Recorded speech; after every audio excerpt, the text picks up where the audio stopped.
Sa gitna ng lumalalang kontrobersya, isang bagong ulat ang lumulutang ngayon kaugnay sa kinakaharap na problema ni Kim Chiu sa kanyang negosyo. Umaabot umano sa mahigit 300 million pesos ang sinasabing nawawalang pondo. At sinasabing may isang condominium unit na pagmamay-ari ng aktres ang naibenta nang hindi niya nalalaman. Bagamat wala pang kumpirmasyon mula sa kampo ni Kim tungkol sa eksaktong halaga, patuloy namang umiinit ang usaping habang dagsa ang mga espekulasyon. Ayon sa mga source na malapit sa sitwasyon, nagsimula ang gulo nang madiskubre ang serye ng financial discrepancies sa isa sa negosyo ni Kim.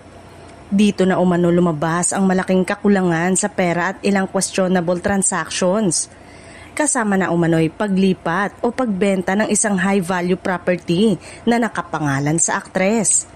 Matatandaang nitong linggo lamang, formal nang naghain si Kim Chiu ng kasong qualified theft laban sa kanyang nakatatandang kapatid na si Lakambini Lakam Chiu na dati ring humawak sa ilang operasyon ng ilang negosyo.